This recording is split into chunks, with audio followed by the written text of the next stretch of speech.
মহাকাশে শোনা গেল ফেরেশতাদের শব্দ। নিজেদের অজান্তেই নাসা আবিষ্কার করল আসমানে থাকা ফেরেশতাদের জিকিরের ধ্বনি।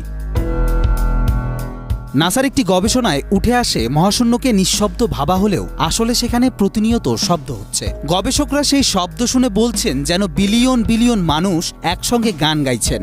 অথচ শবে মেরাজের রাতে রাসূল সাল্লাল্লাহু আলাইহি সাল্লাম বলেছিলেন মহাকাশে প্রতিনিয়ত ফেরেশতারা জিকির করছেন। তবে কি এবার রেকর্ড করা হলো ফেরেশতাদের জিকিরের ধ্বনি? আবু দার রাদিয়াল্লাহু তাআলা আনহু থেকে বর্ণিত আছে, রাসূল সাল্লাল্লাহু আলাইহি সাল্লাম যখন মিরাজ থেকে ফিরে আসেন তখন তাকে প্রশ্ন করা হয়, আপনি আকাশে কি দেখেছেন বা কি শুনেছেন? উত্তরে তিনি বলেন, আমি যা দেখেছি তোমরা তা দেখো না, আর আমি যা শুনেছি তোমরা তা শোনো না।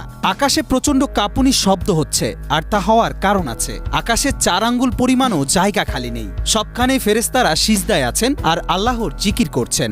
রাসূল সাল্লাল্লাহু আলাইহি সাল্লাম হাদিসটিতে প্রচণ্ড ঝাঁকুনির মতো শব্দ হচ্ছে বলেন। আগে ধারণা করা হতো মহাকাশ যেহেতু একটি বায়ুশূন্য স্থান তাই সেখানে শব্দ হওয়া সম্ভব না, কিন্তু মহাকাশ গবেষণা কেন্দ্র নাসার একাধিক গবেষণায় বর্তমান সময়ে এটা প্রমাণিত যে মহাকাশের শব্দ হচ্ছে। সংস্থাটির hour universe is not silent অথবা লিসেন টু দ্য ইউনিভার্স শীর্ষ প্রতিবেদনে দেখানো হয়েছে কিভাবে মহাকাশে শব্দ হয়। এমনকি নাসার অত্যাধুনিক টেলিস্কোপ ও যন্ত্রপাতি এর সাহায্যে এসব শব্দ রেকর্ড করা হয়েছে। গবেষকরা বলছেন মহাকাশে মুক্তভাবে ছড়িয়ে ছিটিয়ে থাকা বিভিন্ন কণা বা নক্ষত্রে রেডিয়েশনের কারণে এ কম্পন বা ভাইব্রেশন সৃষ্টি হয়। তার কারণেই শব্দের উৎপত্তি।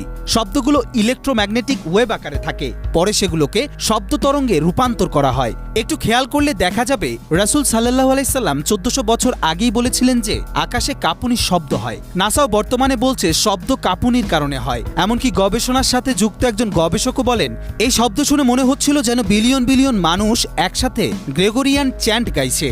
গ্রেগরিয়ান চ্যান্ট হচ্ছে খ্রিস্টানদের একরকম ধর্মীয় সঙ্গীত বা একসাথে গাওয়া হয়। অথচ মহানবী সাল্লাল্লাহু আলাইহি সাল্লাম 1400 বছর আগেই বলেছেন ফেরেশতারা একসাথে আল্লাহর জিকির করছেন। নাসা মহাকাশে এমন শব্দ আবিষ্কার করেছে ঠিকই, কিন্তু তারা এর পেছনে বিভিন্ন কারণ বর্ণনা